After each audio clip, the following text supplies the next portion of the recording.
J'ai recroisé l'instituteur du village, je veux dire l'ancien instituteur, le retraité, qu'on n'a pas vu beaucoup ces derniers temps. En fait, je devrais préciser que si on le voit moins depuis assez longtemps, c'est que 10 ans avant sa retraite, il a pris un peu de galon. On lui a attribué une sorte de poste d'intervenant départemental. Il visitait toutes les écoles pour leur prêter du matériel au nom de l'inspection académique. Pourquoi je précise que ça fait longtemps qu'il a pu exercer au village? Eh bien parce que la femme qui l'a remplacé avait un niveau exécrable. Elle fait faire des guirlandes et des rosaces aux enfants, mais elle est nulle pour tout le reste. Et ça fait longtemps. D'où je le tiens, qu'est-ce que je peux en savoir? Est-ce que c'est lui, l'instituteur, qui me l'a dit? Mais c'est bien pire. C'est l'une de ses anciennes élèves à cette fille. Une fille d'agriculteur du coin que je voyais souvent chez ses parents, de 8 à 11 ans, jusqu'à l'entrée en 6e, une petite fille assez remarquable. Elle s'est trouvée confrontée d'un coup au changement d'instituteur. Elle a donc hérité de cette professeure des écoles. Déjà, le changement de nom nous préparait à la France des celles et ceux. Ça devait être vers 2004. Dans ces années-là, c'est-à-dire dès le début, quand on lui a parlé de la nouvelle prof, cette gamine qui avait 9 ans à l'époque a dit « Mais punaise, c'est une brêle cette femme » en parlant de la nouvelle institutrice. Alors vous allez me dire, vous, en quoi la parole de cette petite fille, qu'on jugera mal élevée à juste titre, qui a désormais 24 ans, doit-elle être prise pour argent comptant? Eh bien parce qu'elle avait raison. Elle est devenue vétérinaire contre un système éducatif qui semblait entièrement organisé pour la dissuader d'aller plus loin. Et je crains que le fait de mettre 25 élèves par classe ne change strictement rien si la prof est une idiote. Or, elle l'était. En effet, cette petite Sonia, qu'on trouvait prétentieuse dans la cour de l'école, a dû préserver son ambition personnelle contre des enseignants qui n'en avaient aucune pour elle-même déjà, aucune pour leurs élèves.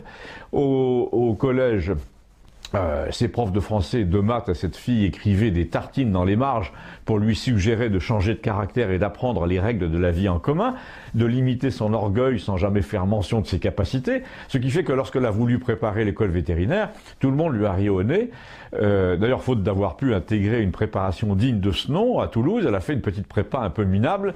Autant dire qu'elle s'est pratiquement présentée en candidat libre. Et bien, finalement, elle a été reçue. Et je l'ai revue pratiquement la même semaine que l'instituteur, là, il y a peu de temps.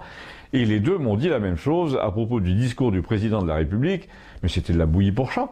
L'instituteur, notamment, m'a pris à part pour me dire « Non, mais franchement, quand tu as passé toute ta carrière à dire aux élèves structure ton discours, ton argumentation, fais des phrases courtes, apprends le sens des mots, t'es stupéfait de voir que le président de la République essaye de faire passer pour une phrase ce qui n'est qu'une incantation sans verbe, sans syntaxe, sans signification. » J'ai eu pas mal d'élèves comme ça qui pratiquaient l'esbrouf, la tentative de charme, en se servant de leur seule mémoire pour singer la bonne réponse.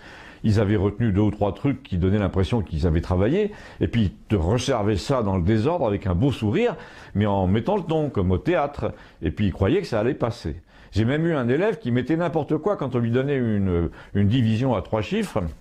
Eh bien, il remplissait les colonnes avec tous les chiffres qui lui passaient par la tête. La division avait un aspect extérieur d'opération réussie, un genre d'arbre de Noël à l'envers, là, mais il n'y avait rien dedans, rien de juste, il n'y avait aucun calcul, même pas le début. Et pourtant, le devoir avait l'air fini. Et bien Macron, c'est pareil. J'ai retrouvé le texte dans Internet, et encore le texte publié, hein, ça veut dire que ses collaborateurs ont rétabli les points, les virgules et surtout remis des verbes. Mais si j'avais pu trouver la retranscription directe, ça aurait été pire, évidemment. Eh bien c'est ça, c'est de l'illusionnisme, de l'illusionnisme. Il essaye de faire illusion. C'est comme après Notre-Dame, maintenant il te dit les journalistes écrivent, les écrivains rêvent, les balayeurs balaient, les conducteurs conduisent, et tout ça forme une nation. Mais plus nul que ça, comme argumentation, tu meurs. Le mec n'a pas compris qu'une dissertation, c'est pas une énumération, c'est pas une incantation, c'est un raisonnement. Or il ne raisonne pas, il l'ouvre, il enjambe les trucs qui l'embêtent. Il agite des chiffons rouges en permanence. Dis donc, je lui ai dit, là, tu me parais avoir bien viré de bord, toi. Mais même pas, a-t-il répondu. Moi, ce qui m'énerve chez lui, c'est le produit d'une mauvaise éducation. Il est le contraire de ce que j'ai essayé de former toute ma vie. Pas de morale, de l'à peu près dans le raisonnement, des raccourcis dans la méthode qui relèvent du mensonge, une forfanterie permanente, et pourtant il est arrivé au sommet de l'État. Par exemple, quand il fait supprimer l'ENA, là, il fait supprimer en fait ses maîtres, comme tous les cinglés d'ailleurs. Et moi, je me sens solidaire de ces maîtres. J'ai l'impression d'être un philosophe antique à qui Néron n'offre que le choix de se suicider. Et bah, même si l'instituteur s'y met, je me suis dit, je ne sais pas où nous allons. Vous non plus sans doute. Abonnez-vous, on verra ensemble.